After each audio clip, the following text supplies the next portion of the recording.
This is the second video in a four-part series on the history of civilizations during the era of agrarian civilizations.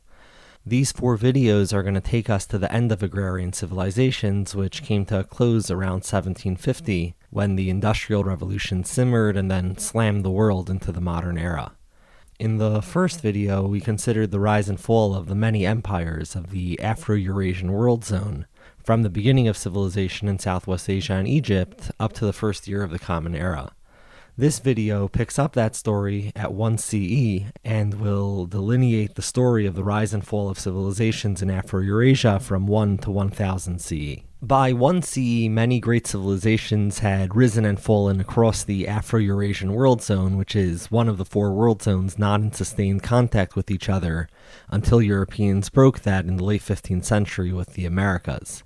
But despite the many empires that had breathed their last, the story of states and agrarian civilizations is that of growth over the long term as more and more land came under state control. By 1 CE, the amount of land under state control had multiplied 300% over the previous 1,000 years and 3,000% since the advent of states around 3000 BC, up to a total of around 6% of Earth's total land surface, about 8 of Earth's 130 square megameters.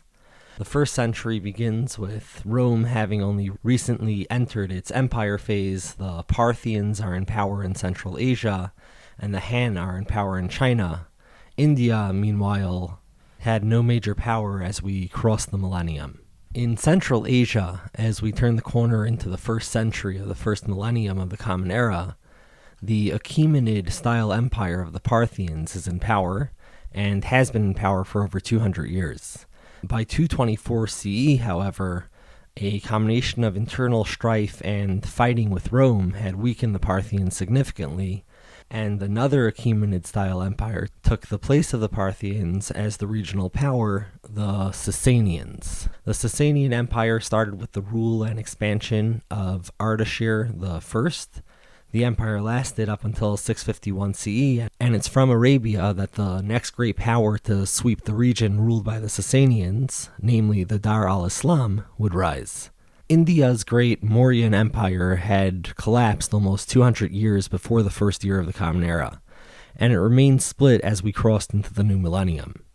While the entirety of India would not come under unified control until the later Gupta Empire, northern India would be unified into the Kushan Empire of 45 to 225 CE, which included modern-day Pakistan and Afghanistan as well.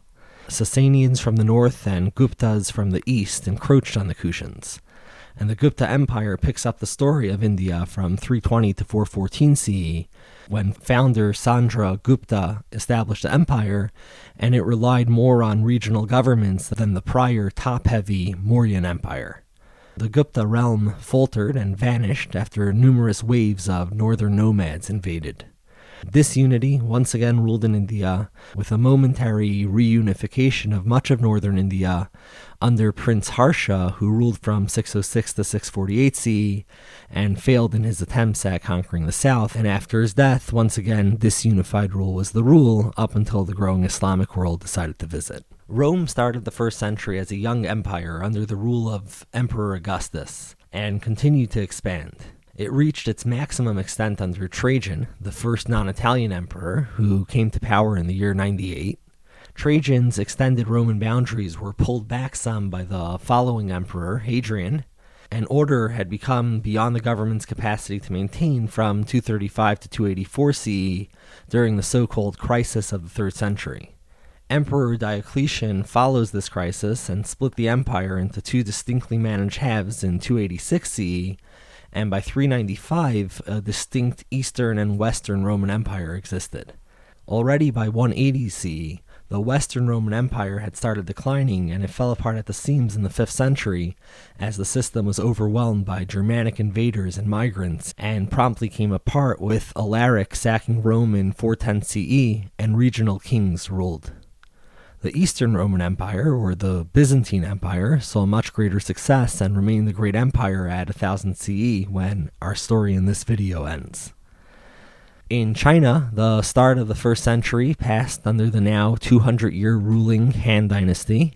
The Han Dynasty lasted until 220 CE, with a brief intermission when the Han were overthrown by Wang Ming, a Confucian chief minister, in 8 CE. By 25 CE, the later Han Dynasty had begun, and by the late 2nd century, it had begun to experience increasing factionalization and peasant revolts, and by 220, the Han Dynasty was no more.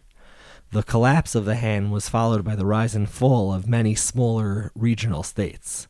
But the Sui dynasty came around to reunify China under its brief duration in power from 598 to 618 CE, and the Sui were followed by the Tang, who began in 618 CE, who expanded their domain dramatically.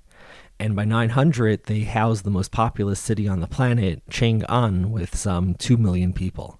The Tang collapsed in 907 CE, and in 960 CE, the Song Emperor Taizu came to power and began conquering and thereby reunifying most of China once again, and the Song dynasty began and remained in power in the year 1000.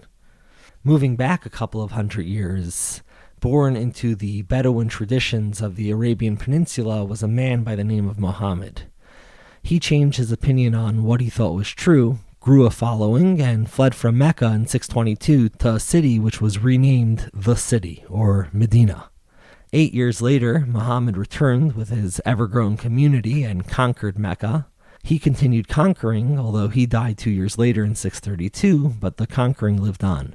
The tribes of Arabia were soon conquered, and much more conquest followed, with Islamic civilization growing to be the largest one yet. Factions arose vying for authority, with stability arising first under the Umayyad dynasty from 661 to 750 CE, and then under the following Abbasid Caliphate, which picked up in 750. By 900 CE, the Abbasid Caliphate's power had declined significantly, and regional powers like the Tahirids and Samanids had arisen. By 1000 CE, the Byzantine Empire was still alive, the Islamic world was split into a number of powers, and the Song dynasty had recently reunified China and were now ruling a mostly unified China. From just 0.2% of Earth's land surface being ruled by states when Mesopotamia and Egyptian civilization began, the total percentage of Earth's landed surface under state control is now 13%, totaling some 16 megameters. In the next video, we'll turn our attention across the pond to the Americas.